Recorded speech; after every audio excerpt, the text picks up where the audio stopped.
This puts a lot of pressure on Edward and Wise. If Blacklist don't have a okay, respectable early to mid game here, that means Edward and Wise were just punished hard. They're going to be holding a lot of the front lines.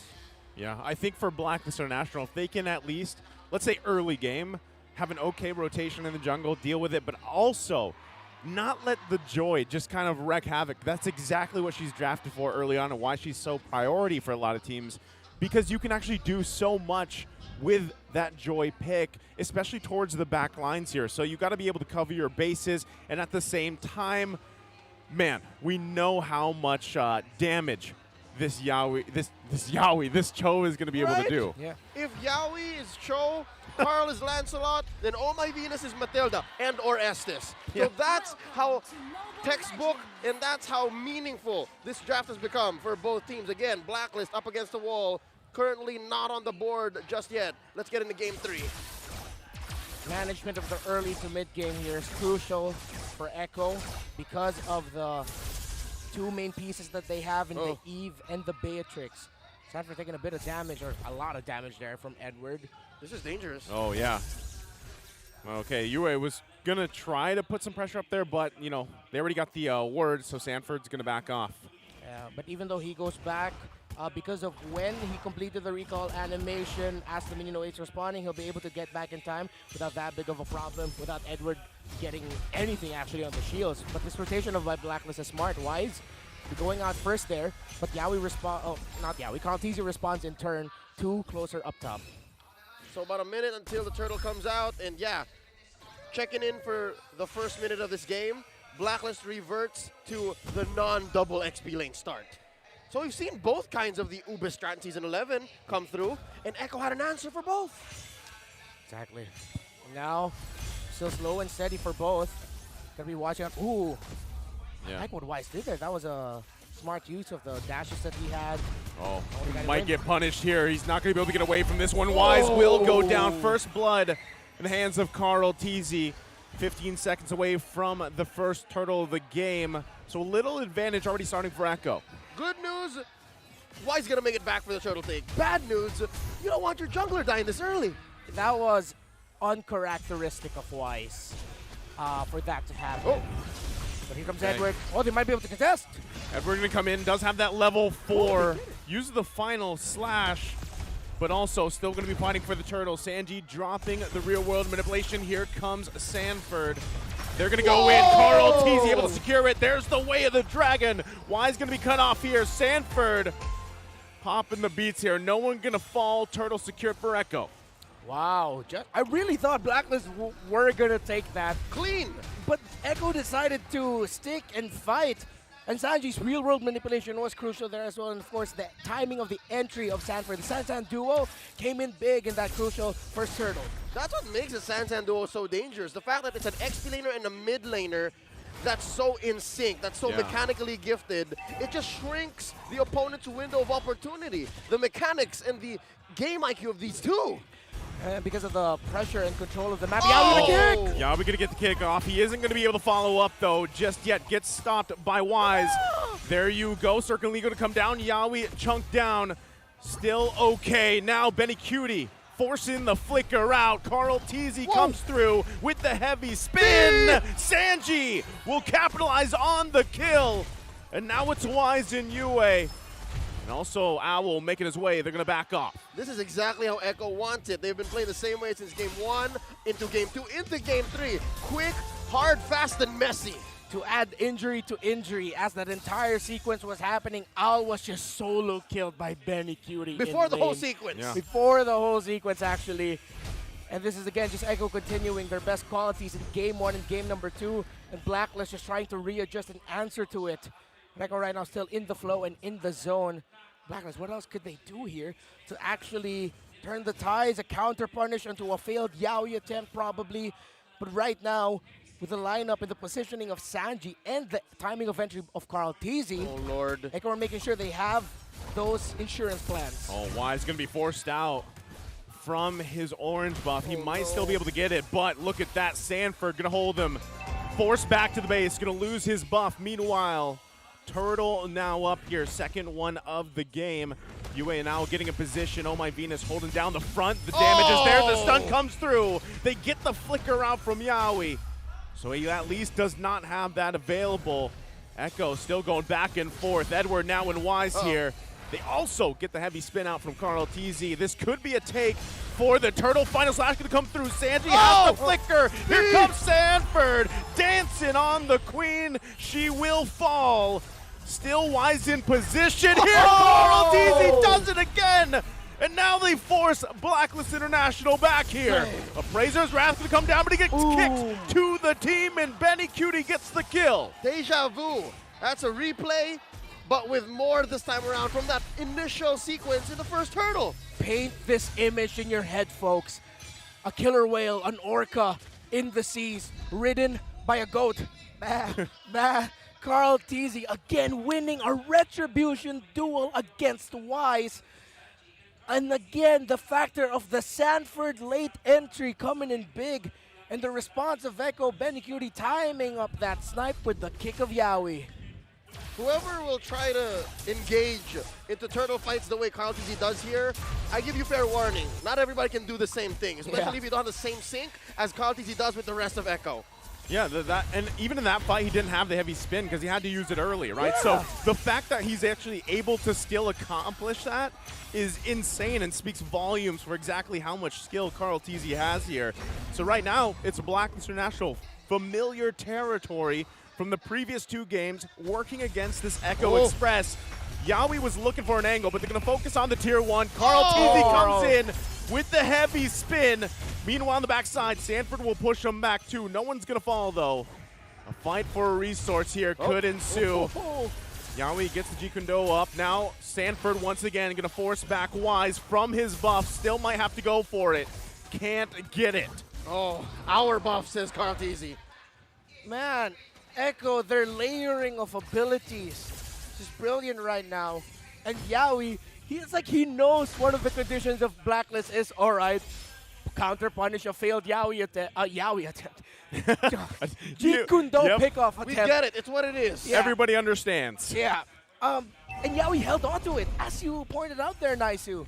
The discipline on Yawi to not pull the trigger there. Yeah, still, once again, there's the trigger. Wise going to be the one to get kicked. Sanford heading for UA. Carl TZ secures another turtle. Wise going to fall here. Oh My Venus on the run. Can't get away from Sanji. 2 down. Looking for a third. Here comes Carl once again. Sanji and Benny Cutie making their way. Owls in trouble. Now UA. The storm comes through. First the king and the queen, and then the rest of the cavalry. Edward. Legend Agent 0. 1 versus multiple. Still 1 hit away. Bob and weaving can't get away. Sanford gets the kill. Try as he did. Edward will fall to 4, and Echo 7.3K and counting gold lead. Not even 9 minutes in this game, it's 10-1. Everything Blacklist want to do to gain control, to turn it around, just keeps getting stopped over and over again by Echo. Their layering of entries, abilities, and timing. Yawi with a kick! Yawi gonna get the way of the dragon once again off. The follow-up damage is gonna be there. They unleash. Carl TZ finds the lockdown on Edward. The damage comes through. Benny Cutie with another kill. Gentlemen, is it just me or is the Echo Express getting faster and faster throughout the series? 7K. Almost 8K gold lead now, just about 8 minutes and just approaching 8 minutes and 30 seconds in. The funny thing is, that was a miscalculation by Benny Cutie's Bennett's Rage, because it did not hit Wise at all. It actually friendly fired himself, but of course no friendly fire in MLBB. But it's just Carl TZ entering perfectly again with that heavy spin. That's just how much damage Echo's presenting. He miffed, but they got it anyways. Yawi once again finding Owl here, but no follow-up to follow this time. He will get punished. Blacklist International finding a mistake. They're still going to go. Oh My Venus comes through with a circling eagle. Sanji going to be in trouble. Ow, here comes Sanford chasing him down. They pay him back, but it's 2 down. Heavy spin, finding 2. Oh My Venus down, Edward to follow. You can't stop the storm. Double sandwich play into a 2-for-3 trade. Started out bad They gave up the playmaker, but Echo comes out with more on the way out. This isn't just the Echo Express now. Inside the train, if you look at one of the train carriages, there's an Echo buffet. The sandwiches that they've been dishing out to Blacklist International throughout this series. The late entries again. Benny Cutie making the most out of his dashes. He did not need to use Flicker in that scenario when we thought Blacklist found the perfect way to capitalize on an Echo mistake. Oh, Renmar.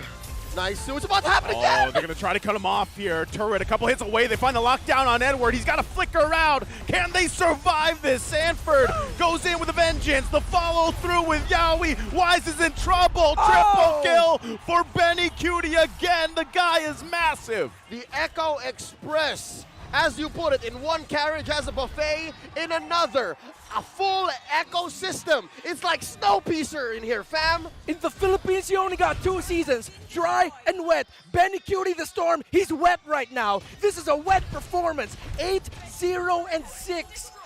This is just an absolute dismantling of Blacklist International. A Blacklist that looks so dominant in the playoffs. Echo, what are they on? Where were these Orcas in the early days of the playoffs? Did it take their longtime rival Blast International to unlock this level of gameplay? Oh no! Oh, they're still going to be going. Carl Teasy has to heavy spin on the defense. He will get shut down by Owl. Still, Lord going to be up here. Echo trying to think twice. They will be fended off. Blacklist International deals with the base siege. Despite the 10K gold lead, Blacks International defended amazingly. Oh, wait, my God! Oh! You can't dodge that, I guess. You can't defend that way if your farce is down like that. Where did that come from? There's a sniper in the building. What in the heck? The Void Crystal from the Eve. Right at the tip. Sanji was like, all right, Benny, I'll set you up. The burn. Ooh, it's hot. It's hot. Oh, Lord. He's wet and he's hot. There's a whole lot. Ouch. You catch a fever that way. That's how you get sick. Yep. Fun fact, for the people coming here for M5, gotta avoid that. But now, let's see if Blacklist can avoid getting set up by Echo yet again. Edward, though, we gotta commend his final slash. Another snipe coming in from Benny. But those are little windows that Echo still, even with this crazy of a lead, cannot afford to give. You have to be careful. That was a fantastic final slash by Edward. We're about 30 seconds away from a Luminous Lord. So again, the same situation as in games in this series prior. Not much for Blacklist. Yeah, they're getting kills, but not a single turret. Nice to look. Just that one turret up top. But it's still standing. It still counts. It's technically still up, right? I know it's a one hit away, but as of right now, Blacklist doesn't have any objectives really for their favor, right? Now they're dealing with almost a 12K gold lead. And just these kind of check shots coming out from Benny Cutie are enough to deal with here for Blacklist International. They're probably just going to have to give up this Lord as well and hope for a defense of a lifetime. Sanford clearing the minion wave like he did, even checking just in case. The minion waves up top, pushing there for Echo, definitely a free Lord. And now Blacklist will have to hope they have enough firepower, that they can layer their abilities well enough to punish what will be, most likely, a very aggressive entry here by Echo.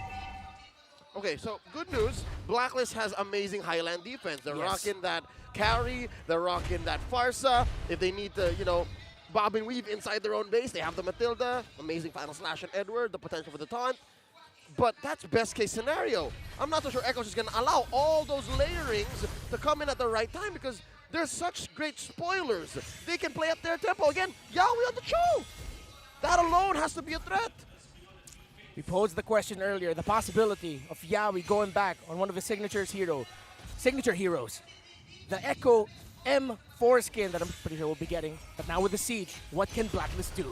Here they go. Yowie's going to decide to go in. Finds a way to the dragon. Oh, my Venus going to fall. Carl Teasy on the backside plus Sanford forcing him back. Oh. Benny Cutie going to flicker in. It's not enough for Blacklist. Another triple comes through. And now Echo finds him at match point. The Orcas threaten. Match point.